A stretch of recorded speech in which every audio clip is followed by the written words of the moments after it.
Muchas gracias, Alfonso. Y bueno, tal y como decía Alfonso, vamos a intentar que esta mesa redonda sea una mesa redonda de las de antes, en las que vamos a intentar hacer esas preguntas y respuestas a todos los ponentes que tenemos aquí sentados.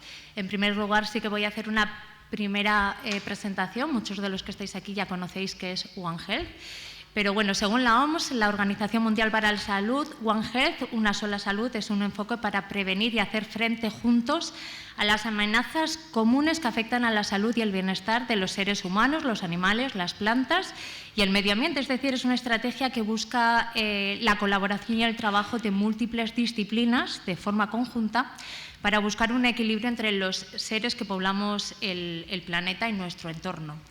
Es un concepto que, por suerte, hoy en día es bastante conocido. Ya no sé si a todos los niveles, y luego aquí lo vamos a debatir entre todos, pero es cierto que poquito a poco cada vez se habla más. Sin embargo, hace ya 20 años que se trabaja en esta línea. ¿Qué ha pasado? ¿Qué ha hecho que ahora seamos más conscientes de la importancia de hacer un planteamiento global? Supongo que la COVID-19 marcó un antes y un después. Fue entonces cuando empezamos a ser conscientes que una enfermedad animal podía saltar y afectar a los seres humanos. Creo que es un ejemplo muy gráfico y que lo tenemos en la memoria todos, pero no es el único. Antes también tuvimos el conocido como el mal de las vacas locas. Ahora tenemos la peste africana, la viruela símica o del mono. Enfermedades que más o menos a todos nos suenan y que por lo menos lo hemos escuchado en prensa. Os voy a dar un par de datos que ponen en valor esta estrategia One Health. Debemos de tener en cuenta que el 60% de las enfermedades infecciosas humanas conocidas son de origen animal. El 20% de la pérdida de animales también está provocado por enfermedades, y son las plagas y enfermedades las que pueden provocar hasta el 40% de las pérdidas de cultivos alimentarios. Tal vez aquí también debemos incluir cómo el ser humano hemos alterado los entornos terrestres y marinos, afectando al medio ambiente. Y para abordar este tema tan interesante tenemos en esta mesa redonda aquí bastante completa y que creo que va a ser bastante interesante, en la que también os invito a que, si tenéis alguna duda o queréis hacer alguna pregunta, bueno, pues que nos interrumpáis y la incluiremos dentro de la mesa redonda.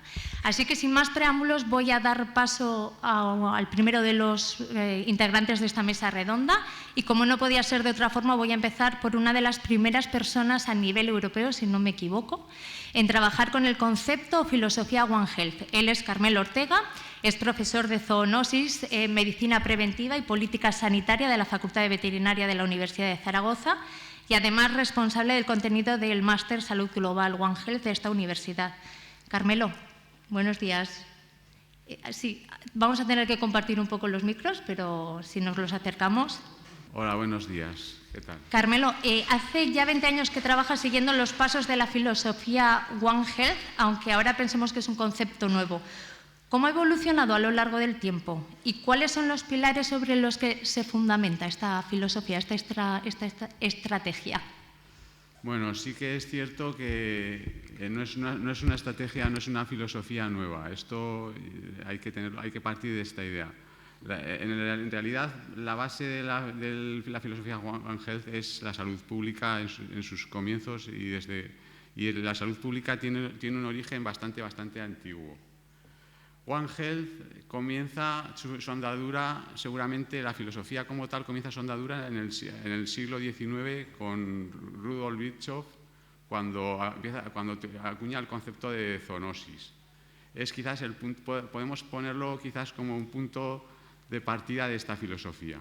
A partir de ahí va a evolucionar a lo largo del tiempo y llega hasta la actualidad. Y hoy podemos preguntarnos hacia dónde. La pregunta que plantearía yo y que dejaría un poco abierta como dinámica de trabajo es hacia dónde queremos que se dirija esta filosofía en la actualidad. ¿Cómo ha evolucionado? Pues de una forma bastante lógica.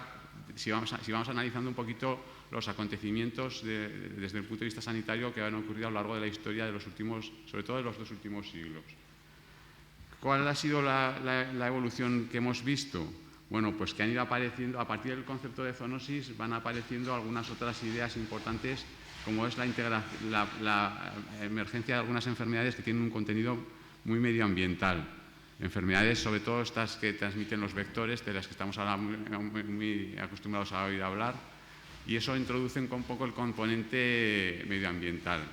A partir de allí empezamos a hablar es cuando se empieza a hablar de One Health.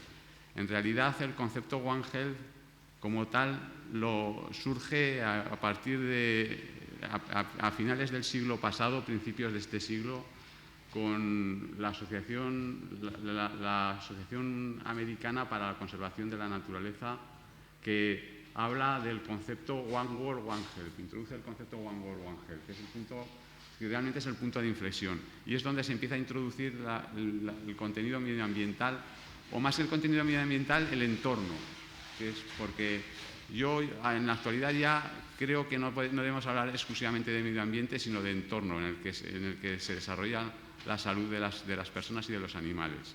Está claro que con el concepto zoonótico, cuando hablábamos de zoonosis, estábamos hablando de una interacción entre animales y personas, pero esa interacción entre animales y personas tiene lugar en un entorno, en un contexto, ¿vale? Y ese contexto es el que realmente define la evolución de estas enfermedades. Entonces, aquí con esta idea del One World, One Health que introduce la Asociación para la Conservación de la Fauna Silvestre de los Estados Unidos, es cuando realmente se empieza a acuñar este concepto One Health. ¿Qué supone esto? Interdisciplinaridad. Empezar a hablar de disciplinas que tienen que interactuar entre sí. Y a partir de allí se empieza a crear una dinámica de trabajo conjunto de diferentes disciplinas. Hasta entonces, ¿qué estábamos haciendo? De alguna manera, sumar disciplinas, sumar la actividad de sectores como la profesión veterinaria, como la medicina humana, como la ecología. ¿Es esto suficiente? La pregunta era, ¿es esto suficiente? Seguramente el concepto iba un poquito más allá. Y a partir de allí se empieza a hablar de un planteamiento un poquito más amplio, que es la idea de la transdisciplinaridad. Se introduce el concepto de transdisciplinaridad, que hace referencia no a la suma de disciplinas que trabajan en conjunto, sino a que la salud es un todo y hay que abordarla como un todo desde una perspectiva de lo que es el trabajo, el abordaje de la investigación de la salud de las poblaciones. Yo, en este sentido, pongo un ejemplo muy claro. Yo cada vez tiendo más a decir que no es que sea veterinario o seamos médicos o seamos farmacéuticos. Hablo de sanitarios. Es un poco la idea que representa este concepto One Health, ¿vale? ¿Qué es lo que ocurre? Que llega un momento en que empezamos a ver en lo que es la evolución de esta filosofía, y bueno, pues aquí tengo había preparado una lista de secuencias en el tiempo que nos permitirían entender un poquito la dinámica, pero creo que se alargaría mucho. Quizás la idea a la que... Para hacer eso, tendrás que conectarte a Internet. Bueno, ya ves Está que... claro. Tienes que conectarte a Internet para hacerlo. En la mesa redonda. Bueno, decía que para abordar esta nueva filosofía, lo que sí que estamos viendo cada vez con más evidencia es que hay dos componentes que cada vez tienen un peso más importante, que son el componente social y el componente medioambiental. De ahí que se hable mucho de lo que en el concepto actual de One Health se habla mucho del sistema socioecológico de la salud. El sistema socioecológico de la salud hace referencia al papel del hombre y al papel del entorno, el contenido medioambiental. Y eso da lugar un poco a lo que es la evolución que está teniendo actualmente el concepto One Health, que es un nuevo término que se está empezando a acuñar mucho, que es el de Planetary Health. El concepto de Planetary Health hace referencia más a esa interacción entre los tres componentes en ese entorno. Su importancia a lo que da importancia es al entorno. Entonces, ¿dónde estamos actualmente? Pues actualmente lo que estamos es abordando la salud como un concepto muy holístico, que es una idea que cada vez está emergiendo con más fuerza. Ese concepto holístico lo que nos está diciendo es que tenemos que enfrentarnos a abordar la salud desde 3 perspectivas importantes. Desde la educación, desde la participación y desde la sostenibilidad del entorno. Son quizás los tres puntos importantes en los que ahora mismo se apoya el paradigma One Health. ¿Cómo definirlo? Pues yo al final, un poco por resumir dónde estamos, lo definiría en 2 ideas. 2 palabras que creo que hablan de lo que es el concepto One Health. Interfaz animal-hombre-entorno, y entendido como no cada uno independientemente, sino como la conexión entre ellos y la transdisciplinaridad, la otra palabra que define el concepto One Health. Es decir, el que debemos abordar su investigación, su estudio y las soluciones desde una perspectiva de un todo, más que de un conjunto de disciplinas que trabajamos en equipo. Esta es un poco la idea del paradigma actualmente. Muchas gracias, Carmelo. Quería empezar contigo porque realmente ya nos has puesto encima de la mesa varias preguntas para poder ir analizando aquí, ¿no? Ya también has dejado claro, ¿no?, cómo ha ido evolucionando el término One Health. Antes también con Carlos, que ahora lo voy a presentar, Carlos Palacios, él también me decía que One Health es un concepto a lo mejor demasiado amplio y que hay que ir centrándolo un poquito. Ya tú has dado también un poco esa visión. Paso a presentar a otro de los integrantes de esta mesa redonda. Él es Carlos Palacios, es profesor de la Universidad de Salamanca dentro del área de producción animal. Trabaja en la producción y nutrición animal de los sistemas intensivos y desde el 2000 ha profundizado en el conocimiento de la ganadería ecológica y sistemas naturales de manejo y gestión de ganaderías lecheras. Además, forma parte del grupo de expertos creado por la Comisión Europea para ofrecer un asesoramiento técnico sobre la producción ecológica. Carlos, dentro de la estrategia europea de la granja a la mesa, se quiere impulsar la producción ecológica y que alcance el 25% de las tierras agrícolas en 2030. ¿Cómo está evolucionando? ¿En qué punto nos encontramos? ¿Y cómo contribuye esto también a lo que estamos hablando, Ángel? Ya sé que es una pregunta demasiado amplia. Sí, sí. Bueno, muchísimas gracias por invitarme. Y una cosita que sí que nos han dicho, que vamos a intentar hablar directamente al micro porque si no lo están grabando y no pueden recoger el sonido. Sí, sí. Vale. Hola. Así más cerca, ¿no? Es como estoy más cerca. Bueno, muchísimas gracias por la invitación. Esto es una experiencia muy bonita y sobre todo es una experiencia integradora. Y no te voy a contestar de primeras, pero es que me lo has dejado botando lo que acabas de decir de este concepto holístico. Ese concepto holístico empezó a funcionar en Europa a principios del 1900 con un señor Rudolf Steiner, que publicó un tratado de antroposofía, donde de repente, eso imaginaros, 1900, preguerra, ¿no? De repente relacionaba el hombre con el universo, con la tierra, con los animales y con todo. O sea, era un círculo.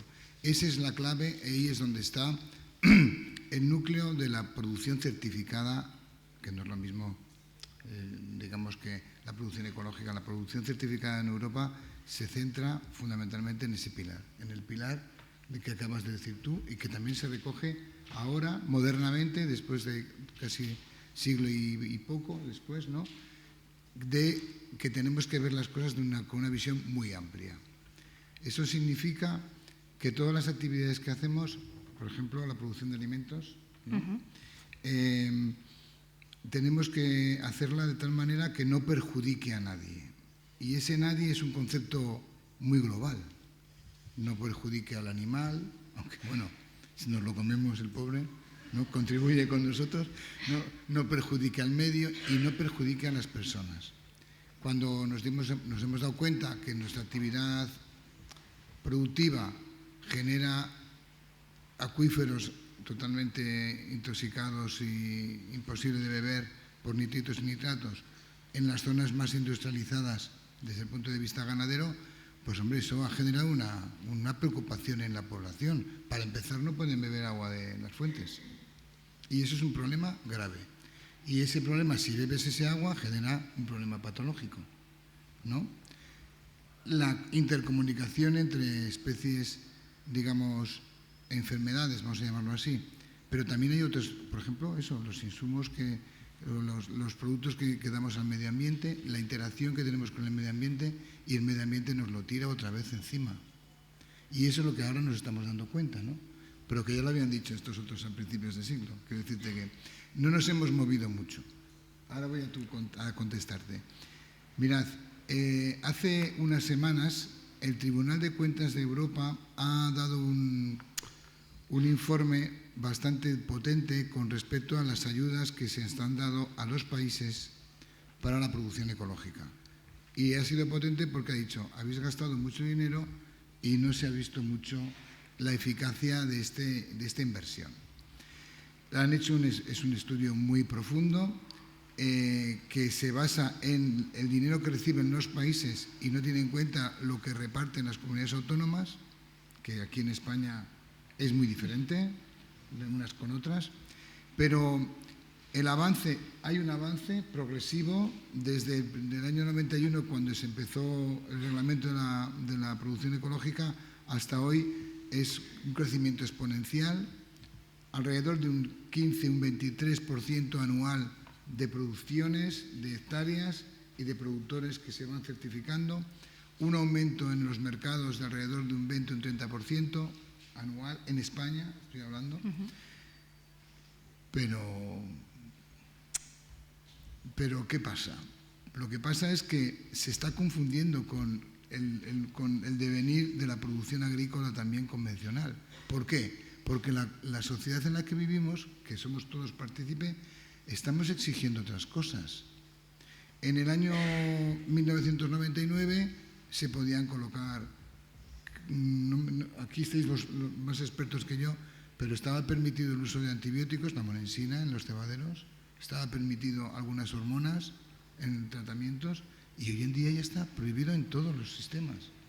Y eso lo recogía el reglamento de producción orgánica hace ya muchos años, más años, ¿no? Quiere decir, el devenir de la producción animal y la producción agrícola, el devenir de la producción de alimentos, la sociedad nos está llevando a una producción más limpia, con lo cual cada vez hay menos diferencias entre la certificada y la convencional. Por otra parte, tenemos a los ganaderos en la calle, quejándose por las normas verdes de la PAC, ¿no? Y tienen sus partes de razón, pero por otra parte también no quieren ver que la gente está exigiendo un tipo de alimentos que tengan que ver con este concepto, el objeto de nuestra reunión de hoy. Entonces, claro. Pero ellos ya están haciendo ese esfuerzo económico y también un cambio en su forma de manejo, un cambio también en su mentalidad, para poder adaptarse hasta ahora a unas exigencias que vienen de Europa. Pero bueno, ya hay un paso hacia un producto un poco más sostenible, que eso es lo importante, ¿no? Sí, pero veis que lo hacemos a regañadientes y lo estamos haciendo por necesidad. Yo quería poner encima de la mesa que no lo hacemos porque queremos, no prevenimos. No estamos en la sección vamos a prevenir, estamos en la sección GLUPS, COVID. O sea, eso, lo del COVID fue un mazazo total. Nos ha pasado a todos, que lo recordamos, yo creo, ¿no? Un mazazo global y total.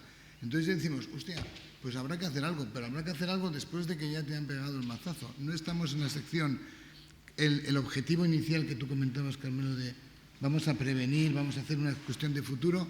No, todavía no hemos llegado allí, estamos haciendo cosas por necesidad, que por otra parte es la única manera en la que se hacen las cosas. Que el ser humano obligatoriamente. A ti te obligan a no fumar y ya no fumamos. Antes, hace unos años, aquí estaríamos todos fumando. Bueno, los que fumen, ¿no?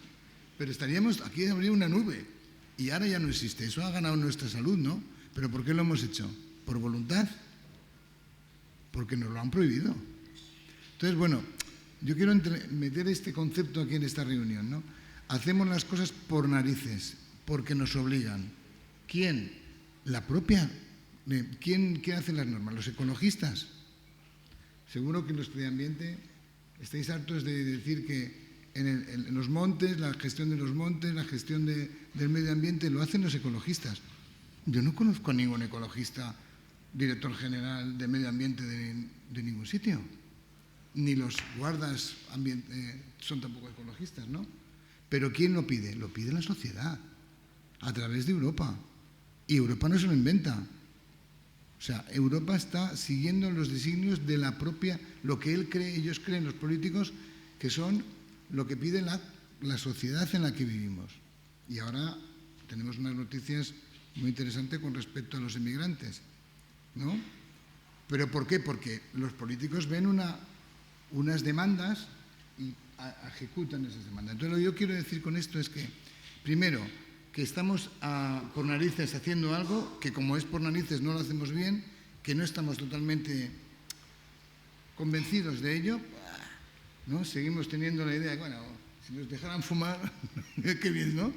Y sin embargo no reconocemos. Luego sí, oficialmente decimos, qué bien, porque fíjate tú, ya no ¿cuántas vidas habrá salvado el no fumar en los sitios públicos? Muchísimas, digo yo, ¿no? Sin embargo, no lo decimos. Pues ¿cuántas vidas estamos salvando con estas medidas, digamos, medioambientales en producción de alimentos, porque estamos produciendo mejor o más sano? Ni siquiera sabemos lo que significa la palabra sano, ¿no? Bueno, pues yo por eso... Creo que, Carmelo, querías apuntar algo. Sí que te voy a pedir que seamos breves y así termino de presentar a todos los integrantes de la mesa. Yo quería añadir un poquito a lo que ha dicho Carlos, ya que se ha atrevido a decir que estamos haciéndolo un poco por obligación. Hay una cosa que suelo decir últimamente, y es que One Health es en gran medida una moda. Una moda que viene dada, posiblemente venga iniciada a partir de esa obligación, pero que empezamos a pensar que todo tiene que llevar la coletilla One Health, porque si no, pues no estamos a la orden del día, ¿vale? Y eso, bueno, pues puede ser bueno para empezar a motivarnos un poquito, pero tampoco es la esencia de lo que tiene que ser One Health. Bueno, pues voy a continuar presentando porque ya veis que la mesa va a ser entretenida. Al final de la mesa tenemos a Pilar Goñi, ella es investigadora principal del Grupo de Investigación de Agua y Salud Ambiental de la Universidad de Zaragoza. Es profesora titular de Parasitología de la Facultad de Medicina y sus trabajos se centran en la investigación de contaminantes emergentes en el ciclo del agua, técnicas de diagnóstico y epidemiología molecular de parásitos y procesos de depuración y desinfección. Aquí en esta mesa, Pilar, ya has hablado, ¿no?, de la contaminación de las aguas. Creo que aquí nadie en esta sala pensaría vivir sin tener agua. ¿Cuáles son los trabajos que vosotros estáis haciendo para mantener ese control?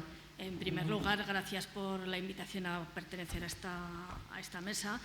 Y bueno, vengo en representación en realidad de mi grupo de investigación, que es un grupo de investigación, yo creo que de los más multidisciplinares que conozco, donde trabajamos juntos profesionales de la medicina, de la biomedicina, y ingenieros, personas de tecnologías del medio ambiente, ingenieros de diseño. A ver, trabajamos sobre todo en temas de calidad de aguas. Entonces, en principio, nuestra misión más fundamental en este tema es la identificación de contaminantes emergentes. Entonces, lo mismo son contaminantes emergentes químicos que microbiológicos. En temas microbiológicos trabajamos lo mismo con bacterias que con protozoos. Con virus, por el momento, no hemos trabajado todavía, lo digo por lo de la pandemia.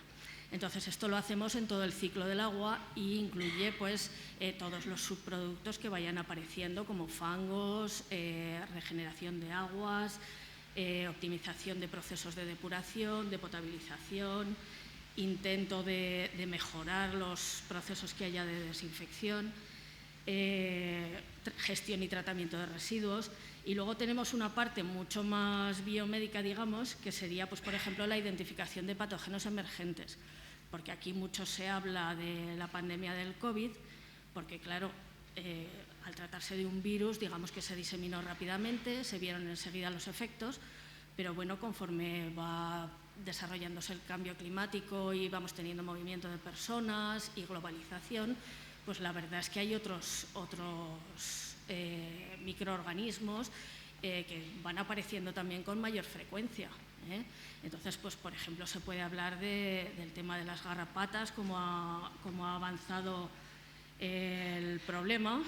Aquí tenemos a nuestro integrante experto en garrapatas, Antonio Beltrán, que ha diseñado un protocolo para la identificación de las garrapatas, cogiéndoles una patita e identificándolas por Malditov, que eso permite que pues luego se pueda saber de qué especies son y saber si el paciente corre riesgo de adquirir enfermedades que son transmitidas por garrapatas.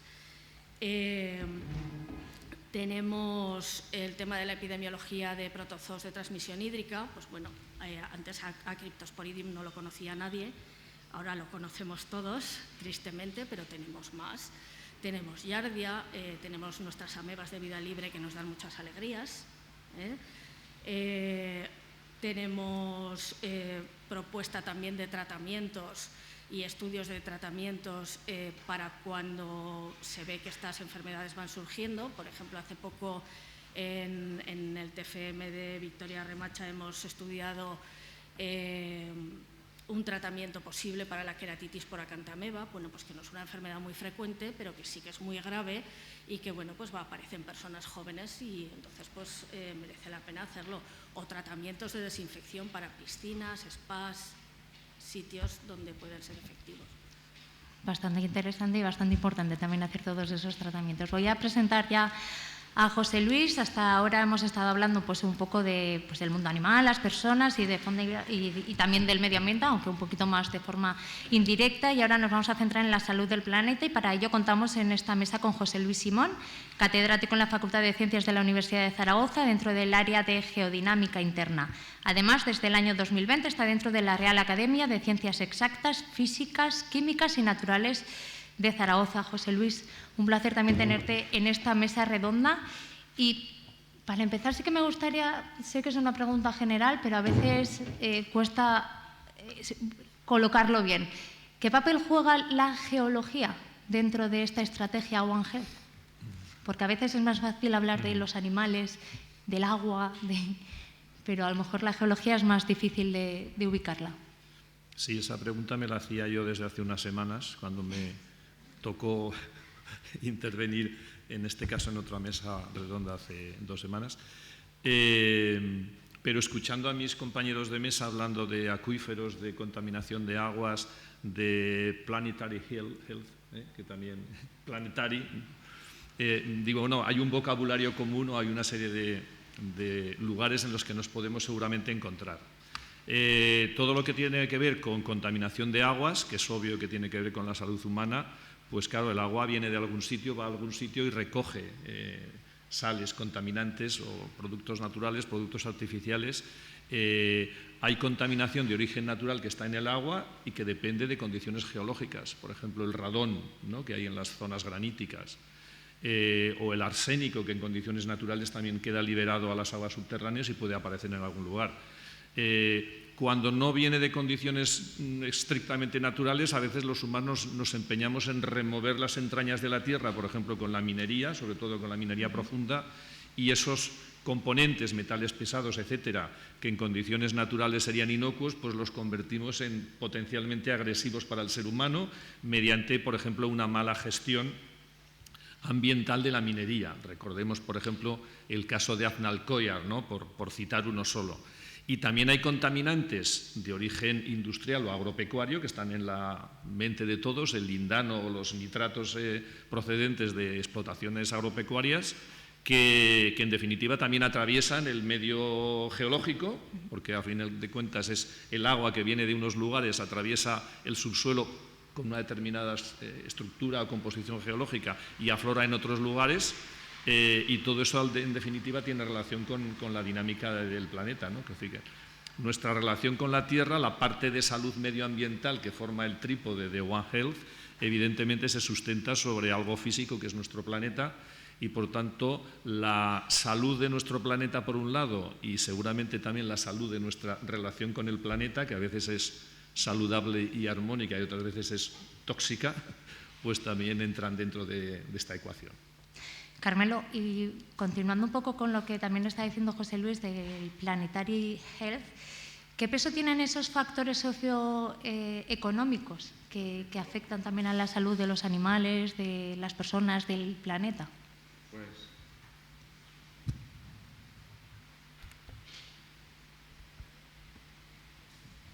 Bueno, pues en principio cada vez más tiene un peso más específico, eso lo vamos viendo muy claramente a lo largo de lo que es la evolución de las diferentes epidemias que han aparecido a lo largo de la historia. Mirad, os voy a poner un par de ejemplos que creo que son bastante significativos. En primer lugar, desde el punto de vista de lo que es el componente social, ¿vale? El componente social. Hay un estudio que lo tenemos hecho aquí de lo que ha sido la COVID-19 en Zaragoza en concreto. Disculpa, si te puedes acercar, Carmelo, el micro. Un estudio que está hecho por Salud Pública aquí en Zaragoza, el impacto que ha tenido la enfermedad en los diferentes barrios, y además está muy bien presentado porque lo plantean como cogiendo el recorrido de una línea de autobús. Y en esa línea de autobús se va viendo cuál es la dinámica en función del componente social, cuál ha sido el impacto de la enfermedad en ese entorno, ¿vale? Y otro ejemplo que para mí es muy significativo del componente social ha sido la evolución de una de las enfermedades simbólicas para la humanidad, que es la enfermedad de ébola. Es conocida para todos. Bueno, la enfermedad de ébola aparece en 1976 en África. No sale de África hasta 2014, cuando tuvimos el caso famoso aquí en España y 3 casos en Estados Unidos. Y la pregunta y la cuestión es, desde 1976 hasta 2020 no hemos sido capaces de desarrollar una vacuna. ¿Cuánto nos ha costado desarrollar una vacuna para la COVID-19? Escasamente 1 año. ¿Dónde está la diferencia? Reflexión que dejo encima de la mesa. ¿Dónde está la diferencia? Pues en el tema económico. Por eso uno de los componentes importantes con los que hay que trabajar desde el punto de vista del concepto One Health es el de la equidad. Es un concepto que cada vez está teniendo más peso. Eso por un lado. Y luego por el otro lado el componente medioambiental. Cuando hemos introducido el concepto de Planetary Health, el concepto de Planetary Health, realmente el Planetary Health surge a partir de la conexión entre el One World, One Health que se generó en su momento cuando se hablaba de salud animal y salud humana, y una tendencia que hubo en varias universidades americanas, que es lo que se conocía como el movimiento Terra Medicine, que hacía referencia a la importancia de la salud de la tierra. O había un libro de un noruego que el nombre no me lo sé de memoria, lo tenía aquí apuntado. Per Fergulli, que en 1999 escribió un libro que se titulaba El planeta Tierra está enfermo, y que hablaba de la importancia de interconectar la salud del medio ambiente con la salud de las personas y los animales y cómo interaccionaban entre ellos. Es un poco el embrión de esa tendencia al Planetary Health que tenemos actualmente. Es un poco la idea que hay detrás de este concepto de Planetary Health. En ese sentido, Carlos, antes decías que actuamos por necesidad, no prevenimos, no nos adelantamos a los hechos. Y volviendo un poquito a la ganadería, todos somos conscientes de la ganadería intensiva, el impacto medioambiental que tiene, y conocemos los valores de la ganadería extensiva. Sin embargo, está en pleno retroceso. ¿Qué podemos hacer? O sea, antes hablabas que la sociedad está exigiendo ya un cambio medioambiental o más sostenible, pero sin embargo, a la hora de la verdad, la sociedad solicita, pero en la práctica no se ve. ¿Qué se puede hacer? Pues pagar más. Pagar más por lo que comemos, señores. Pero la sociedad es consciente de ello. O sea, ese esfuerzo lo hacemos. O sea, Yo no, a mí no, la sociedad no me llama por la noche y me dice nada. Pero la clave está ahí. O sea, un productor. A ver, hemos pasado una temporada, unos años, pensando que los productores eran unos seres infectos que están intentando contaminarlo todo por llenarse sus bolsillos, ¿no? Y resulta de que, señores, es falso. Los productores son señores que quieren vivir de su trabajo y son los que les compran las cosas que hacen los que se llevan el beneficio. Y a esos nunca hablamos de ellos, ¿eh? Pero resulta de que a ellos les pagan muy poco por lo que hacen. Un pollo, me parece que está en 0,6 euros, por ahí. No sé, muy poco, lo que vale para el productor un pollo. Pero es que en la carnicería está a 1 y pico, ¿no? El kilo, más o menos. El pollo ecológico vale un 0 más. Un 0 más. El pollo campero vale un poquito a la mitad. El 50%, digamos, si es un 100%, el 50% vale. Y los huevos pasan lo mismo. Los huevos ecológicos camperos son normales. Claro, la clave está en eso. Dicen, no, es que tenemos que producir mucha comida. Falso, porque la comida que producimos de más la tenemos que destruir. ¿Y por qué la destruimos? No se lo damos a los países con hambre. Porque rompemos el mercado si lo damos. Y lo tenemos que destruir. Luego no produzcas tanto. O ¿por qué no lo producen allí? Yo qué sé, son cosas que siempre salen, ¿no? Transgénicos. Es que tenemos que producir transgénicos porque hay hambre en el mundo. Perdona, hay hambre en el mundo en el siglo XVII, en el XVIII, en el XIX y lo habrá en el XXV, porque es un tema de distribución, no es un tema de producción. Entonces, vamos aquí, Aragón, ¿vale, no? Los productores de Aragón, si tuvieran más renta, sería más atractivo. Si pudieran vivir en los pueblos porque tienen servicios, sería más atractivo. Pero mira, si no tienen servicios pero tienen más renta, se quedarían más. O sea, la cuestión es el dinero, Y por eso, ¿quién empieza? Pues empieza en que paguemos más por lo que a nosotros nos gusta. Los productores, los consumidores ecológicos ya han hecho esa apuesta. No les importa pagar. Igual dices, es que son el 10% de la población. Sí, son el 10% de la población, pero todavía no les dan los suficientes alimentos para satisfacerlos. Aquí, en España, estoy hablando. Y casi todo se va a Francia, Alemania y Estados Unidos, que son los 3 países que más consumen ecológicos del mundo. ¿Y sabéis quiénes son los más productores? La India, Camerún, México, cultivos naturales, té, café, ¿no? Pero que dan esa oportunidad a los productores porque reciben más dinero. Entonces, a ver, perdonadme que haya cambiado el tema totalmente, pero la clave, la culpa es tuya. Bueno, hay que sacar temas distintos para ir hablándolos. Para mí la clave de todo es el dinero. O sea, si somos capaces, si pagamos más por lo que hacemos, por lo que hacen los productores no estarían tan presionados. Yo he nacido en una granja de gallinas. En mi casa había 4.000 gallinas y vivíamos 7 personas y el abuelo que vino después, ¿no? Bueno, mucha gente. Y pudimos vivir. Hoy en día, con 7.000 gallinas, no vive ni un pie de un ganadero. Necesita 40, 50.000 gallinas, intensificado. Ahora peor, porque ya no van a tener jaulas. Que yo me alegro mucho. A mí me gustaría que todas las gallinas estuvieran en un entorno campero, ¿vale?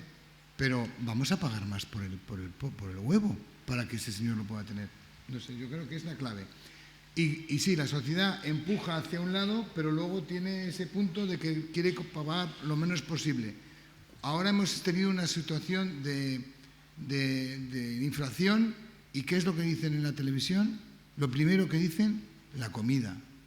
Ha subido este vegetal, ha subido este pollo, tal. Siempre. O sea, la culpa de la inflación es de los alimentos. Y encima suben los alimentos desde el punto de vista de distribución, pero no llegan al productor. Entonces, chicos, el productor hace lo que puede.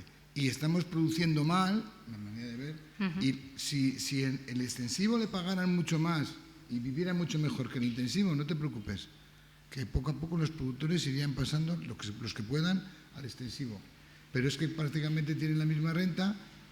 Entonces, claro, pues para vivir necesitan tener más animales, intensificarse, bla, bla, bla, bla, y llegar a un producto que tampoco ni siquiera ellos no lo comen, Se comen el producto molón del extensivo de alta calidad, ¿no? Entonces, bueno, pues eso es mi opinión. Bueno, la verdad es que opino al 100% como tú, pero sí que es cierto que sobre todo en ganadería extensiva muchos ya han dado ese paso a intentar darle una salida a su propia producción, pero creo que es un cambio complicado también para tanto los productores como también para la sociedad. Hay veces que yo, cuando me estaba preparando esta mesa y salía a comprar, yo decía, ese esfuerzo que están haciendo, que hacéis los investigadores, estas jornadas para dar a conocer esta estrategia One Health, el ciudadano de pie, ya no si la conoce o no la conoce, el ciudadano de pie está o tiene ganas de hacer ese esfuerzo por ser más sostenible, por proteger el medio ambiente.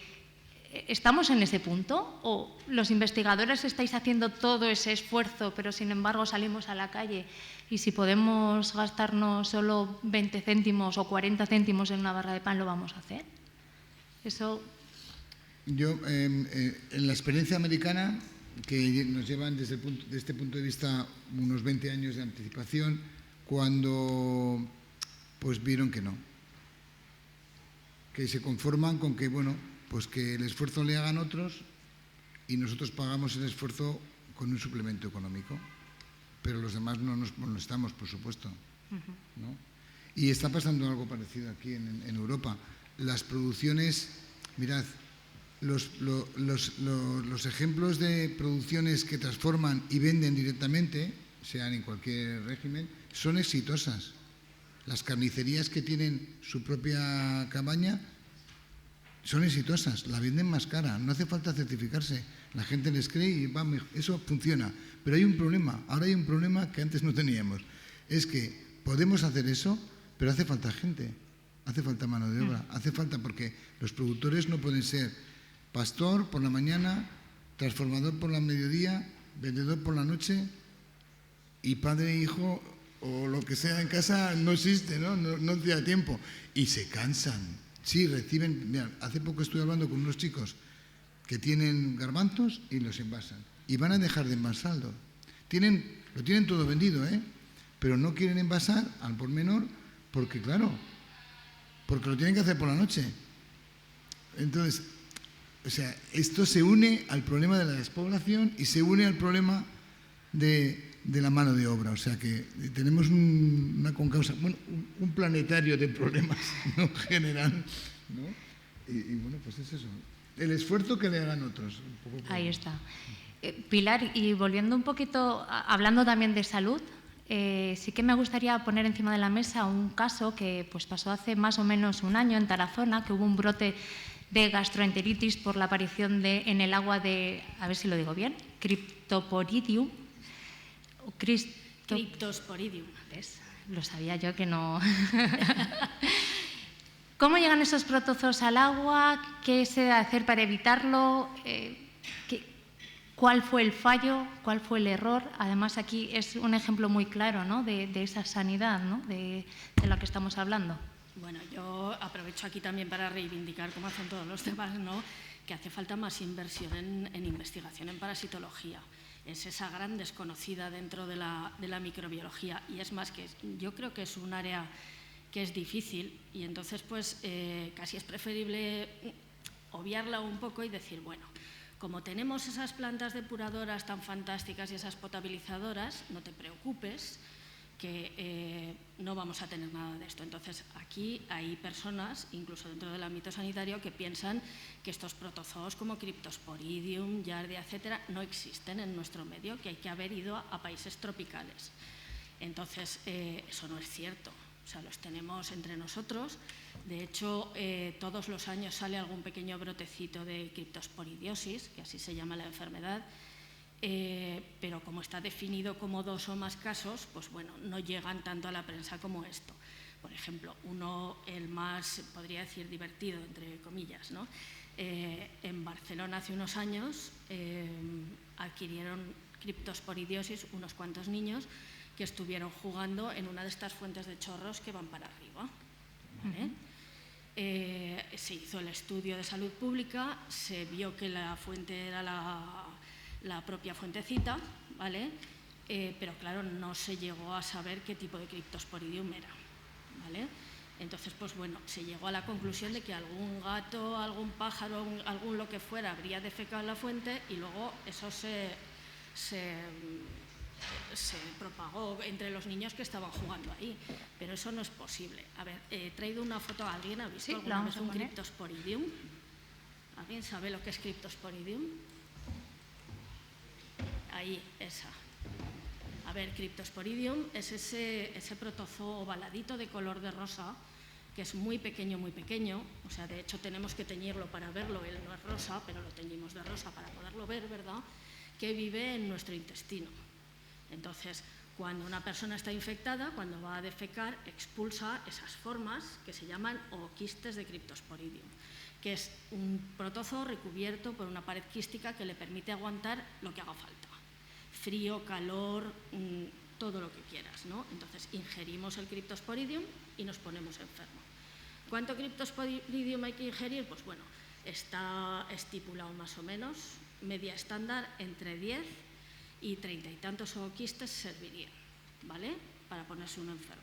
Entonces, como ya sale en condiciones de ser infectante, pues es una enfermedad que además se transmite de persona a persona. O sea, es decir, si yo tiro las heces o los ooquistes al agua, van a aguantar allí, me bebo el agua y me infecto. Si voy al baño no me lavo las manos, ahora ya después de la COVID se nos ha olvidado lavarnos las manos, que lo sepáis. Entonces, no me lavo las manos, te doy la mano, te la llevas a la boca, pues ya te has infectado, ¿no? O sea, tiene todos esos mecanismos de transmisión. ¿Qué es lo que pasa? Que cuando yo veo eso al microscopio, yo no sé qué Cryptosporidium es, y hay descritas como 40 especies aproximadamente, que la mayoría son muy específicas de hospedador. O sea, por ejemplo, yo no puedo adquirir, si no estoy inmunodeprimida o tengo muchísimo contacto, un Cryptosporidium de gato o un Cryptosporidium de ave. O sea, es poco probable que esos niños de la fuente tuvieran uno de esos Cryptosporidium, ¿vale? Pero tengo que recurrir a técnicas de biología molecular, que es lo que hay abajo, para saber qué Cryptosporidium es, ¿vale? Entonces, en el hombre generalmente tenemos dos especies, que es Parvum y Hominis. Hominis solo se transmite entre personas, ¿vale? Y Parvum lo compartimos con ganado, ¿vale? Entonces, cuando es un brote tan grandísimo, la vía hídrica parece la única opción, porque de persona a persona hasta llegar a 400 y pico es un poco difícil, la verdad. No es imposible, pero es difícil. La vía hídrica, la única opción. Hay que mirar a ver qué especie es si quieres saber el origen. Y entonces te pasa como pasó en el brote de Milwaukee, que fue el primero que hay descrito, que es de 1993. En la ciudad de Milwaukee hubo 403.000 afectados y 67 muertos, porque en aquellos tiempos había sida, la gente estaba inmunodeprimida, pues bueno, era más fácil fallecer con estas cosas, ¿no? En que hubo un fallo en la planta potabilizadora que tenían y se mezclaron aguas residuales con aguas de red. Entonces, la mitad de la ciudad ingirió esto. Les pasa también, por ejemplo, a los países nórdicos. El segundo brote así grandote que hay es de 2010-2011 en una población sueca de nombre impronunciable, ¿vale?, en el que hubo 23.000 afectados, que se dice pronto 23.000 personas con diarrea, Entonces, ¿qué pasó en Milwaukee? Pues que después de pensar que si había sido un vertido ganadero o tal, no sé qué, se hizo la determinación de especies y resultó ser un Cryptosporidium hominis, y por eso se fue a la planta depuradora. ¿Qué es lo que pasa? Que cuando tú vas a buscar el origen en la piscina, en el río, en la planta depuradora, donde sea, no lo vas a encontrar, porque tienes una nubecita de contaminación fecal que va avanzando con el agua, llega a la captación, se la lleva, ¿verdad?, y luego ponte a buscarla. O sea, imposible, has llegado tarde siempre, incluso cuando es en piscinitas y cosas por el estilo. Entonces, el origen, difícil saberlo, prácticamente imposible. Uno se puede imaginar lo que quiera, ¿vale? Lo que sí que es verdad es que además el genotipo que se encontró en los de Tarazona, el de arriba de allá es uno de los de Tarazona. El genotipo que se encontró en los de Tarazona es un genotipo que se está diseminando últimamente por toda Europa, en realidad por el mundo, que es un genotipo hipertransmisible. Y esto implica que si antes me tenía que ingerir 10 ooquistes para poderme infectar, pues a lo mejor con un par de ellos, pues ya puedo conseguirlo. Ese es un... No, era hominis. Entonces, sabemos que no fue de trucha, sabemos que no está implicada la ganadería y lo que no sabes es lo que fue. O sea, puede ser que esas lluvias torrenciales que hubo provocaran problemas en infraestructuras más arriba y entonces hubiera desbordamiento de aguas fecales procedentes de algún lado, que hubiera alguna población más arriba que no depura las aguas, tristemente creo que todavía existen, y entonces pues fuese una cuestión de mala suerte. Entonces, pues bueno, realmente el foco no se sabe bien. Bueno, veo que uno de Tarazo no está interesado en este tema. No, estás en tu derecho en participar. Sí que es cierto que lo que decías, que al final la globalización, uno de los hándicaps de la globalización es ese movimiento también, ¿no? Claro, es que lo compartimos todo. Entonces, si yo tengo enterobios, tengo lombrices y me voy a vivir a Alemania, me las voy a llevar conmigo. Entonces, las podré compartir con las personas que tengo alrededor y esto son cosas que pasan. O sea, antes en Tameva histolítica aquí no se encontraba nunca jamás autóctonas, siempre en personas que habían viajado, ahora sí que hay. Pero claro, volvemos a lo mismo, es que la parasitología no le hacemos demasiado caso.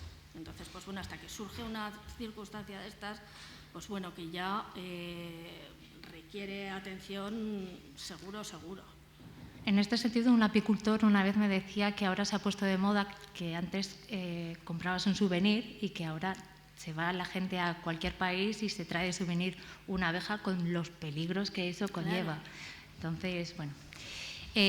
José Luis, antes decía Carmelo, hablaba del título de un libro que es que el planeta Tierra está enfermo. Preparando esta mesa redonda, en una noticia tuya, el titular que ponían era: el planeta no corre peligro, está en riesgo la vida humana, que me pareció muy gráfico para poder sacarlo aquí en esta mesa. Sí que desde el punto de vista de los problemas naturales, los riesgos naturales, los fenómenos naturales, ¿qué papel juega la tecnología para poder, en este caso sí, poder adelantarnos a esos riesgos? La tecnología, has dicho. Yo preferiría hablar de ciencia. Pues mejor dicho la ciencia, venga. Yo creo que para anticiparse, Carlos ha nombrado también la palabra prevención. La prevención requiere una perspectiva temporal que muchas veces no tenemos, ni la tiene la sociedad, ni lo tenemos seguramente cada especialista por separado.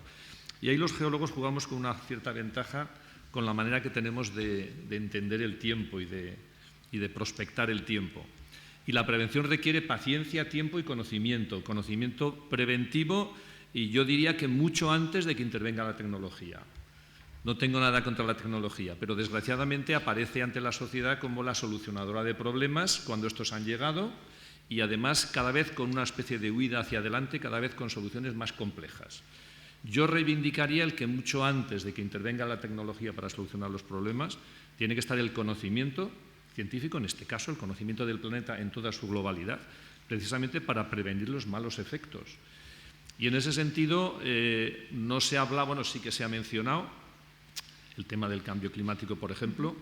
El cambio climático solo se entiende con una perspectiva temporal amplia y ahí, por ejemplo, la geología juega un papel en el sentido de ayudarnos a comprender cómo han sido fenómenos de cambio climático en el pasado geológico y qué pueden tener de parecido con el actual, qué causas intervinieron, qué dinámicas, qué parámetros interactuaban para generar un determinado proceso de cambio y, por tanto, cómo podemos entender lo que ocurre ahora. Has nombrado también el tema de las catástrofes naturales. La salud seguramente también hay que entenderla como salud y seguridad. Uno puede no morir de una enfermedad infecciosa y morir de un accidente. Desgraciadamente, nuestra relación armónica con el planeta también incluye el tener una relación adecuada, una gestión adecuada de las catástrofes naturales, ¿no? También ahí, digamos, sería un campo plenamente geológico. Las riadas, las erupciones volcánicas, los terremotos, las desestabilizaciones del terreno que a fin de cuentas son las que producen estas desgracias.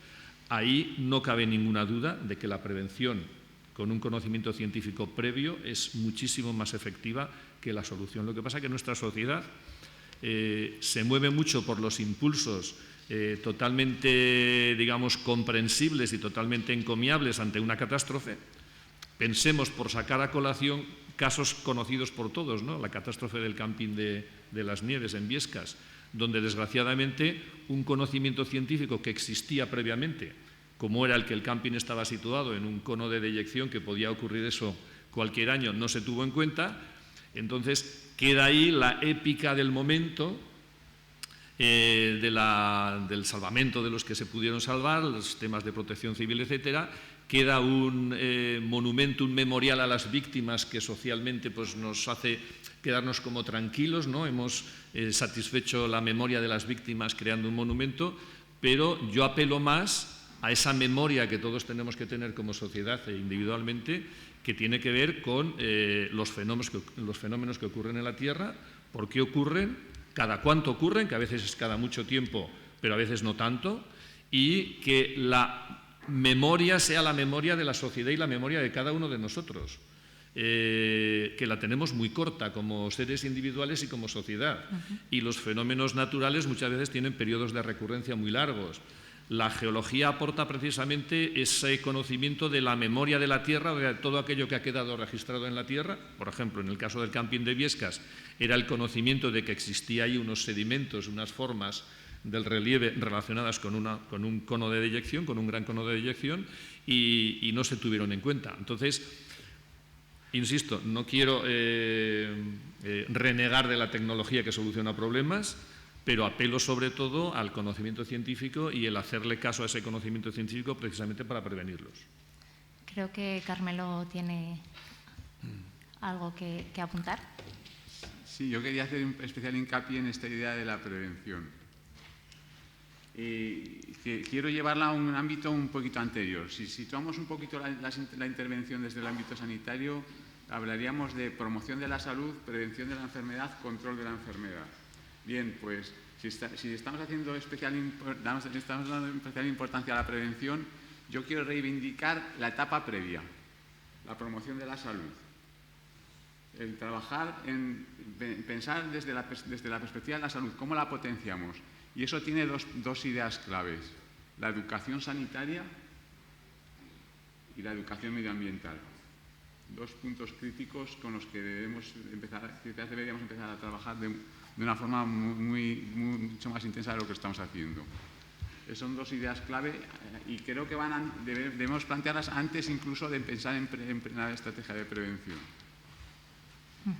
José Luis, sí que, siguiendo un poco con lo que estabas explicando, entiendo que dentro de la ecuación de la geología, el ser humano hemos cambiado mucho la forma del planeta. ¿Cómo nos está afectando? Porque al final, por ejemplo, en esa cita que yo te decía antes, que había leído de un artículo tuyo, que el planeta no corre peligro, está en riesgo la vida humana, ahí tú hablabas, hacías sobre todo referencia pues, al turismo de masas, a cómo hemos ido cambiando un poco también las energías renovables.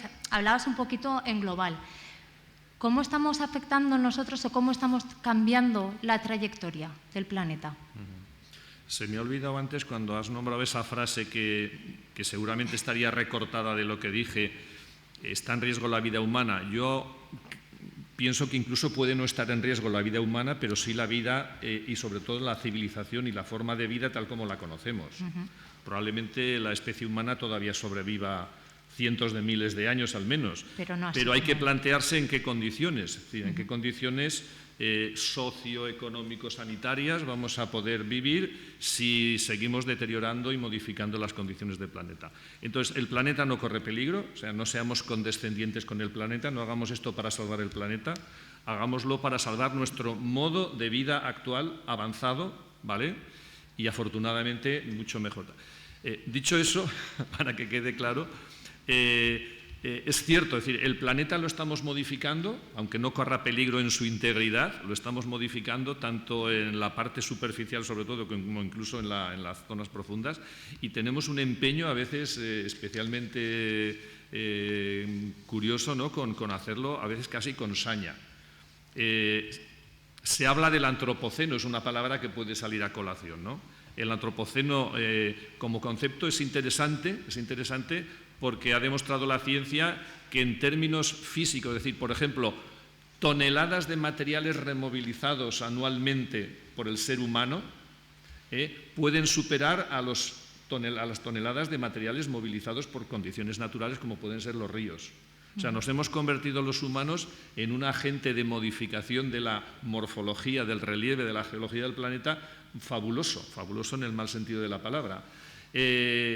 Todo esto tendería a una estabilidad, ¿vale?, si el ser humano no continúa interviniendo. El problema es que la capacidad tecnológica que tenemos está muy por delante seguramente de la sensatez, ¿no? Nuestro cerebro ha evolucionado relativamente poco desde el cerebro de los paleolíticos y, sin embargo, nuestra capacidad tecnológica ha evolucionado de una manera tremenda.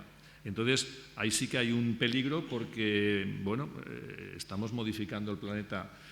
Dentro de nuestras actividades de nuestro grupo de investigación Geotransfer y en general de los geólogos, creamos hace unos años un llamado Geoforo por una nueva cultura de la Tierra, basado en una especie de declaración de intenciones de la comunidad geológica que era el manifiesto Geología por una nueva cultura de la Tierra, donde precisamente en un póster que creamos, ya exagerando un poco, ¿vale?, llevándolo hasta el absurdo casi, pues el póster es un planeta totalmente destruido, horadado, contaminado por todos los medios.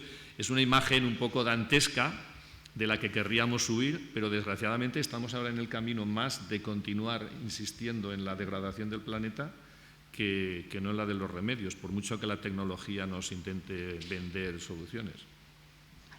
Dejo de hablar de tecnología, vamos a hablar de ciencia. Carlos, sí que hablando un poco, siguiendo con la línea del cambio climático, cada vez es más habitual, bueno, pues las altas temperaturas, las inundaciones, los incendios. Antes de empezar esta mesa redonda, antes de empezar la jornada, sí que hablábamos de ese movimiento de los rebaños, ese movimiento de los animales que provoca que también esas enfermedades se vayan dispersando, ¿no? Si hay un incendio aquí, los animales van a otro lado. Eso es también una de las principales preocupaciones o que nos está conllevando este cambio climático. Claro, pero bueno, es que me gusta el tono que has expuesto ahora mismo, ¿no? Porque la Tierra, los incendios han existido siempre, son importantísimos para muchas especies de vegetales que necesitan el fuego para poder germinar. Es decir, que el fuego no es el demonio, es algo importante que forma parte dentro de todo el mecanismo de la Tierra. El problema que tenemos es que se nos va de las manos, pero se nos va de las manos todo. Nosotros no hemos demostrado poder intervenir en la naturaleza de una manera, digamos, sincrónica con ella. Lo hacemos a lo loco. Y claro, luego las consecuencias nos saltan también a lo loco a nosotros, ¿no? Con lo cual, efectivamente, todo este tipo de cosas, cuando hay una riada grande, también se mueven los animales que están viviendo en el río o todos los parásitos que están en el río. O sea, cuando hay un sistema fuera de la normalidad, aunque sea natural, hay unas consecuencias para todos los seres vivos que viven en ese entorno. Y todo eso nos llega a nosotros siempre. Nos adaptaremos, como tú decías, igual la vida del hombre es diferente dentro de muchos años, pero parece ser que este sistema que tenemos implantado no parece que tenga muchos visos de poderlo aguantar, ¿no? Cambiaremos la forma de vivir. Pero yo creo que ahora todavía tenemos la opción. Y una cosita, es muy difícil prevenir algo que no podemos ver. ¿Qué es la salud? Pues lo mismo que la felicidad. La ausencia de patología. Cuando tú dices, qué bien estaba ayer, que no me dolía la espalda, pero tú cuando estás ayer no eres consciente de que estás bien. Entonces yo creo que esa situación de salud de concepto de salud, algo no patológico, ¿no? Es un poco de la nosología. La nosología era, ¿qué es patológico? Lo que se va de la norma. Si a todos, por ejemplo, en una granja de pollos hay un 10% de muertes como mínimo de infartos de corazón. Y eso es la norma, no es la patología. Es un tema estadístico de alguna manera, ¿no? O sea, que el problema para mí, del problema de intentar plantear cosas para mejorar algo que no lo vivimos. Ahora, cuando tenemos un problema, una catástrofe, nos planteamos ya, aquí tenemos el problema, pero ya hemos llegado tarde. Por eso me gusta mucho la visión de vuestro negociado, ¿no? Porque vosotros no vivís con esa historia, vivís con un tema mucho más largo, ¿no? Con indicadores mucho más tranquilos, más, ¿no? Que van cayendo por su peso, ¿no? Y yo creo que esa visión no tan inmediata, o por ejemplo la de, claro, yo me imagino un médico de rural, pues su capacidad de planificar medidas preventivas es muy pequeña. Primero porque tiene mucha gente y va arreglando, como un veterinario, ¿no? Van allí, van arreglando, ¿qué le duele a este? Pues le agarro aquí, que una pata, le pongo una pata, ¿sabes? Yo qué sé, va arreglando, no dice, espérate, bueno, pues para que no coge, ¿por qué no le pones y te vas a dar un paseo por ahí? Yo qué sé, es muy difícil hacer esa prevención. Tal vez porque siempre ponemos el foco en los problemas y no ponemos los focos antes de los problemas. Porque no somos conscientes de los no problemas. Pero si tú antes decías, qué bien estaba ayer, que no me duele nada, pero si a ti alguien te dijera, qué bien estás, si no te duele nada, ese día a lo mejor dirías, pues sí, estoy muy bien. Sí, igual digo, párate que me duele ahora que lo dices. Igual tendemos a poner, y ya me culpo, los medios de comunicación ponemos el énfasis o vamos a determinados ámbitos científicos cuando ya ha habido el problema, no antes. Oye, no. Una pregunta, perdonadme, una pregunta. ¿Ha habido algún ejemplo de un telediario que haya dicho buenos días y que todas las noticias del telediario fueran buenas? No. Porque no porque es noticia. No son noticia. Pues por eso, ahí está, y por eso digo, en tono el mea culpa, que a veces... y yo tengo que decir que yo trabajo en un programa que es todo lo contrario. Mi programa es Tempero, es un programa de agricultura, ganadería y medio ambiente y muchas veces hablamos de qué bien se están haciendo las cosas sin que haya un problema. Entonces, a veces a lo mejor hay que incidir en eso, ¿no? Estamos muy bien, pero para que seamos conscientes de ello.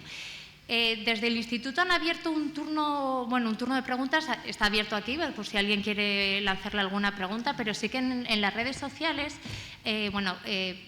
dejaron abierto un formulario por si cualquiera quería hacer alguna pregunta, pues proponerla. Sí que han llegado dos y hay una que, Carmelo, que tal vez la puedes responder tú o la podemos responder entre todos, que decía, ¿qué indicadores, índices o métricas existen para cuantificar One Health? Es complicadísimo. ¿Hay alguna manera de decir, mira, es que esto se está haciendo así, lo estamos haciendo bien en este sentido? ¿O es imposible, por lo que dice Carlos? Yo creo que hay iniciativas que van por el buen camino. Decir este es el camino correcto es bastante complicado. Hay un ejemplo que a mí me parece que está bastante bien planteado de lo que es una estrategia de One Health, y es la estrategia que tenemos a nivel nacional y europeo para la lucha frente a la resistencia a los antibióticos. Creo que es un modelo bastante interesante de lo que es un enfoque One Health de un problema muy concreto que afecta a los tres ámbitos. ¿Más ejemplos a este nivel? Pues no me atrevo a poner ejemplos muy claros. ¿Iniciativas que merezcan la pena? Sí que hay algunas iniciativas que trabajan sobre todo lo importante es identificar situaciones de riesgo que puedan acabar generando problemas muy globales. Y en ese sentido, yo creo que... es que no me atrevo a decir una línea concreta.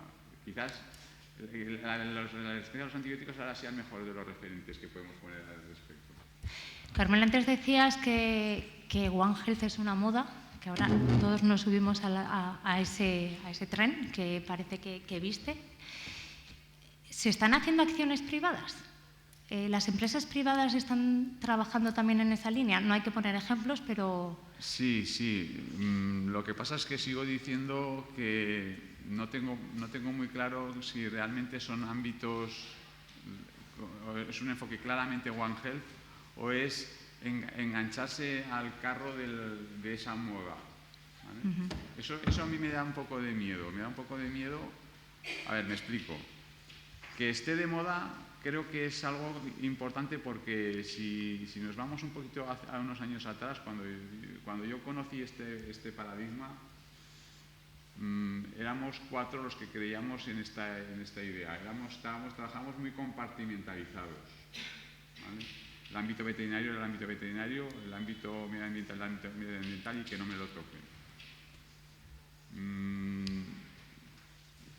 Hoy en día quizás eso sí que se está rompiendo mucho, pero seguimos pensando en decir, el concepto One Health en el entorno veterinario, por poner nuestra visión. Y quizás lo que define One Health es esta idea de la transdisciplinaridad. Y transdisciplinaridad significa no suma de disciplinas, sino la visión global de una disciplina única donde estaríamos todos englobados, todos en conjunto trabajando. Por eso creo que todavía nos queda mucho camino por delante. Y sobre todo creo que hay un problema que tenemos que abordar de una forma muy clara, y es que pensar en One Health esta idea que se dice de One Health, una salud con un objetivo común para todos, en el entorno en el que nos movemos, que tenemos muchas inequidades, es bastante complicado de poner encima de la mesa. El objetivo de salud para un país de la Unión Europea, salud global, la visión de la salud global para un país de la Unión Europea no es el mismo que para un país de África o para un país de Latinoamérica. Entonces, ahora hay un concepto que ha salido mucho de los programas de cooperación que a mí cada vez me resulta más atractivo y que le da un enfoque un poquito diferente, que es el concepto de life in balance, la vida en equilibrio, y que hace referencia un poquito a la idea de que sí, tenemos que trabajar en un enfoque de salud global, pero para cada uno alcanzar el objetivo que suponga su equilibrio en salud. Porque para nosotros seguramente salud sea bienestar. Para determinados países, salud significa suponer supervivencia, simplemente, ¿vale? Y eso los programas de cooperación lo ponen muy de manifiesto. Hay algunos ejemplos. Nosotros con Alfonso hemos trabajado, por ejemplo, en un programa de cooperación con el Sáhara, donde empezamos pensando, un poco para que veáis un poquito la diferencia y lo que significa este concepto. Empezamos trabajando con una idea de lo que es luchar frente a determinadas enfermedades, casi trasladando nuestro enfoque actual, el enfoque con el que vivimos en nuestro entorno España o Zaragoza, y al final tuvimos que cambiar totalmente el enfoque porque no tenía absolutamente nada que ver, eran cosas absolutamente inviables. Os puedo poner un ejemplo. Estábamos trabajando con la brucelosis, enfermedad que es todos lo conocéis, es una zoonosis. Bueno, pues nos planteamos un programa de intervención para intentar controlar esta enfermedad, y la estrategia, pues cuando nos sentamos a trabajar con ellos, era decir, bueno, pues vamos a empezar a hacer un programa en el que eliminemos animales positivos para poder tener unas garantías de que los rebaños van a ser negativos. Primer obstáculo, te planteas, y tenemos que decir al propietario de esos animales que hay que sacrificar sus animales que son positivos. Pero siguiente situación que te encuentras, su familia depende diariamente de la leche que producen esos animales, esas cabras, o de la carne que sacan a partir de ahí. Problema importante. Siguiente paso que nos planteamos, vamos a intentar evitar el salto a la especie humana. ¿Cómo? Pues un problema importante era el consumo de leche que podía estar contaminada. ¿Qué proponemos? Vamos a plantearnos servir la leche. Nos encontramos con que el 80% de la gente tenía la costumbre de consumir la leche cruda. Es un cambio, que tenemos que generar a nivel social. Entonces, crear una línea uniforme para lo que es una lucha frente a las enfermedades desde el punto de vista One Health, un protocolo uniforme es bastante complejo de desarrollar. Hay que enfocarlo en es ir de lo global a lo específico, ¿vale? Un concepto global para acabar aplicándolo adaptándolo a una situación concreta. Las actuaciones no pueden ser igual en distintas zonas y en distintos países, porque al final las condiciones partimos ya de esa base que son distintas. Son distintas, son absolutamente distintas. Entonces, el objetivo final de ese One Health va a ser totalmente diferente.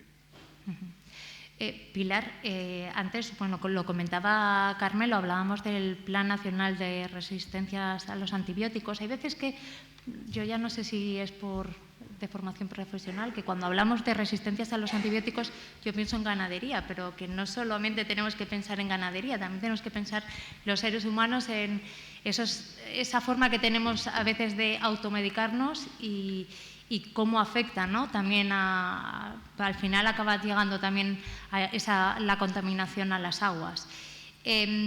¿Cómo se generan? ¿Cómo llegan esas resistencias? ¿Cómo llega todo eso al agua? Para que también seamos conscientes de esa cosa tan simple que podemos hacer nosotros pensando que no afecta a nada, pero que si lo hacemos muchos al final se convierte en un problema.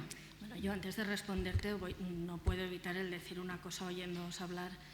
Y me estoy acordando de nuestras profesoras de enfermería en ciencias de la salud, donde siempre han llevado una batalla desde hace muchísimos años en que la salud no es la ausencia de enfermedad, la salud es el equilibrio con el entorno.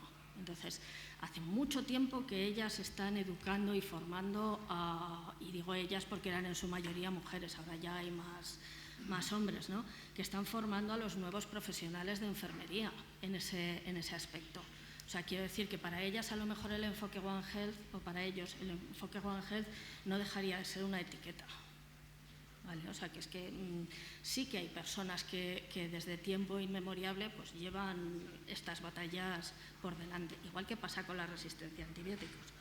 La resistencia a los antibióticos, pues el problema que tenemos ahora no deja de ser un ejemplo de la mano del hombre y un ejemplo de la poca memoria que tenemos, porque, a ver, también me puedo acordar que yo empecé a trabajar en resistencia a antibióticos en 1984 con el profesor Gómez Luz y poco después ya teníamos nuestra primera cepa que era resistente a un antibiótico de uso exclusivo en veterinaria.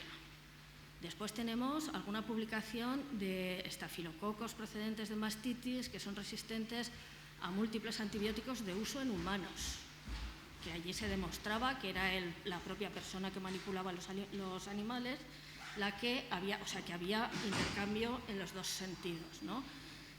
No debemos olvidar que los antibióticos en su inicio han sido productos naturales. Ahora hay muchos sintéticos, semisintéticos, pero son productos naturales, donde teníamos un hongo, una bacteria que producía el antibiótico y entonces él tenía sus mecanismos de resistencia y los compartía con su entorno, que son entornos complejísimos, ¿vale? Entonces, ¿qué pasa? Que luego llegamos nosotros y les metemos allí ingente cantidad de antibióticos, pero no es ingente cantidad de antibióticos. Tienes que meterles una cantidad de antibióticos que sea suficiente para motivarlas a que compartan sus mecanismos de resistencia, pero no lo suficiente como para matarlas. O sea, es decir, si yo me tomo mi antibiótico porque, fíjate, me duele la garganta y tengo allí mi caja de amoxicilina o de lo que sea, o me la presta la vecina o me la compro en internet, que también se puede, ¿verdad? Probablemente no me la voy a tomar bien. Entonces no me voy a tomar la dosis que necesito ni me tomaré la cantidad que necesito. Entonces probablemente mis bacterias intestinales empezarán a adquirir resistencia. Me iré al baño, expulsaré el antibiótico que me ha sobrado, que se irá a parar al agua, y luego en el agua, pues depende qué antibiótico sea, ya veremos lo que pasa, ¿no? Y expulsaré también esas bacterias resistentes que van a parar al agua, van a parar a la depuradora. ¡Jo, qué bien están en la depuradora, tú!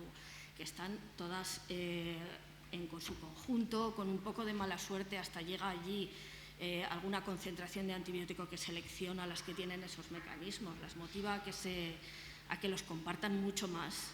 Y entonces allí estamos haciendo una selección. Las tiramos al río y luego en el río pues ya está. Y luego Está el tema de los complejos, las complejas comunidades microbianas en los ríos. Tenía otra foto que está detrás de la de esta, que es una ameba. Es una ameba que es un microorganismo pues, que nos ayuda muchísimo. Se encargan de la autodepuración de las aguas, hacen un papel muy beneficioso en el medio ambiente, pero tienen la cuestión de que también son capaces de guardar en su interior algunas de las bacterias pues, que se resisten a ser comidas, ¿vale? Entonces tenemos allí desde bacterias patógenas, la legionela, suelen estar implicadas en temas de brotes de legionelosis, o ahora estamos intentando averiguar si también son capaces de guardar bacterias resistentes a los antibióticos. Como tienen la posibilidad de adquirir estas formas con su capa quística, que lo aguantan todo, igual que le pasaba a Cryptosporidium, pasarán sin pena ni gloria por la potabilizadora, llegarán a nuestros sistemas de distribución y allí los tengo en todo tipo de agua. La tengo en el agua del grifo que me bebo, en la de la ducha. A ver, que si yo las ingiero no pasa nada porque estoy en constante contacto con ellos. Pero, bueno, pues me pueden llegar a dar problemas y sobre todo actúan como reservorio de todo este tipo de cosas. En algún trabajo que hemos estado haciendo, curiosamente de momento lo que hemos encontrado son bacterias con genes de resistencia en cepas clínicas de estas amebas y en las ambientales todavía no. Digo todavía porque todo llegará, ¿vale? Entonces, pues bueno, y luego en el proyecto Emergency, que tengo que decirlo, por supuesto, estamos colaborando con el grupo GEAS de analítica y con otros partners europeos y con NILSA, que son los que gestionan las depuradoras de Navarra y demás, en la detección de antibióticos en aguas, bacterias resistentes y genes de resistencia. Haremos un workshop de esto para el día 22 de noviembre, si alguien se quiere apuntar, ya lo anunciaremos. Bueno, pues lo dejamos ahí apuntado ya, 22 de noviembre. José Luis, sí que antes decías que en geología los tiempos son mucho más largos. ¿En qué se está trabajando? ¿En qué estáis trabajando ahora? ¿Cuál es la línea que estáis trabajando ahora? Y sí que me gustaría preguntarte si el cambio climático a veces os desbarata esas investigaciones. Si se producen cambios cuando es mucho más pronto de lo que pensabais que podría pasar o os hace cambiar esas líneas de las investigaciones. Bueno, en el tema climático los geólogos trabajamos sobre todo en cambios climáticos antiguos, pero no todos. Es decir, también hay, por ejemplo, en el Instituto Pirenaico de Ecología, geólogos trabajando en cambios recientes, digamos, del Holoceno, desde el último deshielo, 10.000 años a esta parte, que quedan, digamos, registrados, por ejemplo, en el hielo, en los sedimentos. Es cierto, trabajamos con esa perspectiva, digamos, de tiempo amplio, pero estamos atentos a lo que está ocurriendo ahora. Y parece que sí que la velocidad a la que se produce el cambio ahora es superior al que se ha producido en etapas geológicas anteriores, con lo cual hay un cierto peligro de desencadenamiento de procesos en cadena, digamos, o en cascada, que antes quizá o no se dieron o fueron capaces de ser reequilibrados otra vez por la dinámica del planeta, de tal manera que no fueran a mayores. El problema, puede que haya habido cambios climáticos tan severos o más que los de ahora. El problema para nosotros es que entonces no había una especie humana para poder sufrirlos y ahora somos nosotros como especie humana los que los estamos sufriendo. Entonces nos preocupa primero como ciudadanos y segundo, bueno, en la medida en que podemos aportar esta perspectiva temporal al proceso del cambio climático, pues lo hacemos, insisto, no solo en el pasado geológico más remoto, sino ya en los últimos milenios, que para los geólogos es ya pues el anteayer, ¿no? El ayer. Antes decías, Pilar, buscar ese equilibrio con el entorno. Qué fácil decirlo y qué complicado, ¿no? Buscar ese equilibrio, entrar todos en ese equilibrio, las personas humanas, los animales, el planeta. Porque cada uno tiene el suyo, además, y tiene su entorno diferente. Pues bueno, habría que hacer un esfuerzo en este sentido. Eso está claro. Eso está claro. Bueno, ya son las 11:30, así que no sé si hay alguna pregunta. Si alguien... Sí, mira.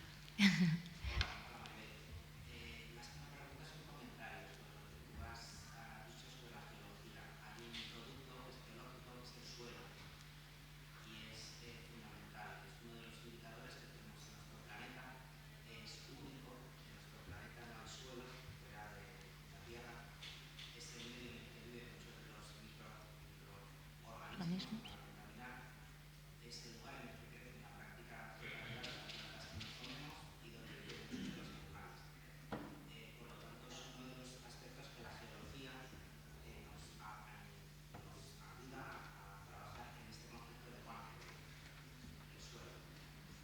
Sí, que la verdad es que es bastante importante el suelo, que al final muchas de las cosas que nosotros que producimos, todo viene del suelo y realmente es fácil llegar a que se pueda provocar una contaminación. Sí que me gustaría, antes de cerrar,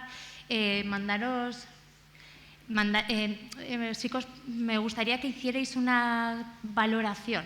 O sea, estamos hablando de One Health, llevamos casi 1 hora y media o un poquito más hablando sobre esta estrategia, qué se ha hecho, qué podemos hacer. Sí que simplemente por cerrar un titular, ya que soy periodista, hacia dónde deberíamos trabajar, cada uno desde vuestro ámbito. ¿Qué podemos hacer para, entre todos, intentar cuidar los animales, a nosotros mismos y también el planeta? Una recomendación. No sé quién. Empezamos por Carlos, que lo tengo más cerca. Bueno, pues para mí, lo que a mí me toca, primero conocer. Nos queda muchísimo que conocer de cómo se comportan los animales, por qué, y cómo podemos hacer para que estén mejor y estén mejor con el medio. O sea, necesitamos muchas colaboraciones multidisciplinares para que nos digan qué tal le sienta a la encina que esté la vaca durmiendo por la noche al lado, ¿no? Cómo se siente, cómo está la vaca cuando no tiene la encina, cuando le está provocando la seca. Todo este tipo de cosas que están pasando es para mí lo primero que creo que nos va a tardar mucho tiempo en saber, en conocer. Y luego la otra es intentar aportar desde nuestro punto de vista, desde lo que nosotros trabajamos, un poquito de información para caminar el mundo de la producción de alimentos hacia lo que ha sido antes de la Revolución Verde, ¿no? Que era una producción de alimentos que estaba dentro del entorno natural del planeta. Nosotros la única faena que pasó es que tuvimos unas guerras, ¿no? Unas guerras mundiales, que os acordáis, ¿no? Y que, claro, desapareció un montón de gente, que igual por las bombas, no lo sé, pero, claro, tuvimos que producir mucha producción de comida. Y gracias a ingenieros importantes, a tecnología, todo eso se ha multiplicado por N, ¿no? El número de la capacidad que tiene una persona de cultivar la tierra y una persona de criar animales, huevos, lo que sea, ¿no? Entonces, esa impronta anterior a la Revolución Verde, ahora con nuestra tecnología, con las herramientas que nos da la ciencia y la tecnología, si la queremos, siguiendo tus palabras, desviando un concepto con otro, que yo creo que muchas veces están cerquita, pues intentar derivar toda la producción de alimentos hacia un tema más lógico, ¿no? De la palabra ecológico, pues la parte lógica de llevarlo por ahí. Y luego, una cosa que tenemos que hacer, yo creo que todos los que estamos aquí, es formar e informar. Necesitamos a gente como vosotros para transmitirlo y nosotros tenemos que informar a la gente, que por lo menos sean conscientes de la situación, de lo que pasa, de cómo se puede ir poco a poco cambiando. Obvio que nuestra contribución personal pues va a ser muy pequeña, ¿no? Pero si conseguimos que gente joven la continúe, pues yo creo que es la única manera que veo yo de hacer algo positivo. Con estas jornadas se está poniendo ya ese pequeño grano para poder ir formando y poder ir dándolo a conocer. Y sí que, antes lo habías comentado y ya dejo a José Luis, que se insiste mucho en esa teoría de dentro, en 2050 vamos a ser no sé cuántas personas, tenemos que producir más, para eso hay que intensificarlo. Y es cierto que en realidad el desperdicio alimenticio es brutal, el que tenemos ahora. O sea, simplemente lo quería comentar porque es algo que nos han metido en la cabeza y que somos conscientes de ellos, pero no somos conscientes de otras cosas. Bueno, José Luis, dicho esto, dejo que cierres también tu intervención. Bueno, abundo en lo que ha dicho Carlos y lo intento hacer brevemente en forma de titular. Desarrollar y confiar en la tecnología para que solucione o remedie los problemas, pero antes que eso, básicamente, desarrollar el conocimiento que nos permita prevenirlos. Prevención antes que solución y ciencia, conocimiento antes que tecnología. En eso te doy la razón. Sin conocimiento no podemos utilizar la tecnología. Hay que conocerla bien para poderla utilizar. Es que, Carmelo. Yo lo resumiría en una frase que a mí me gusta mucho. Es decir, si somos parte del problema, seamos parte de la solución. Quizás la alternativa tiene que ser mucha, como bien ha planteado Carlos y José Luis, mucha información, pero eso implica que seamos capaces de desarrollar una estrategia de educación y de gobernanza que nos permita gestionar todos esos elementos que forman parte de ese entorno al que tanta importancia le estamos dando. Y sobre todo, el papel del hombre, que creo que es fundamental. Estamos viendo claramente su repercusión en el entorno, en la producción de los alimentos, en la sostenibilidad del medio y en el desarrollo de la propia sociedad.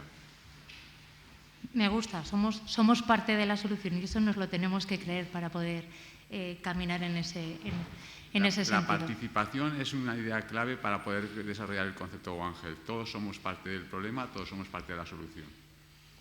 Muy bien. Y Pilar, cerramos contigo. Yo lo primero que pediría sería no olvidar las cosas que se han hecho, o sea, repasar lo aprendido en años anteriores para no estar inventando la rueda todo el día, ¿verdad? Y luego pues hacer educación para la salud que incluya educación ambiental, desde ese concepto de que la salud en realidad es el equilibrio con el entorno y prevención, sobre todo prevención, pero lo más sencilla posible. Por ejemplo, ahora con el caso de Cryptosporidium nos estamos dando de cabezazos para ver cómo se hace la prevención de un brote de criptosporidiosis. Pues bueno, es que ya había una técnica muy fácil, que era detectar contaminación fecal con indicadores. Pues bueno, ahí estamos, que tenemos que aplicar las técnicas últimas, modernas, de biología molecular para todo. Pues a lo mejor no hace falta, ¿verdad?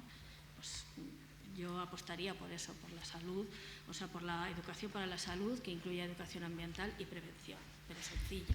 Bueno, pues muchas gracias, Pilar, Carmelo, José Luis, Carlos. Para mí ha sido todo un reto. Estás moderando también esta mesa redonda. Ya como antes había dicho Alfonso, soy periodista y encima vengo del mundo agroalimentario. Hay una parte que conozco más, otra la desconozco muchísimo más. Así que nada, muchísimas gracias a todos vosotros. Sí que me dicen que en la sala Amari Borbón va a haber ahora un café, así que... Y bueno, creo que... Está arriba, vale. Bueno, pues así que os esperamos a todos y espero que os haya gustado también esta mesa redonda. Muchas gracias.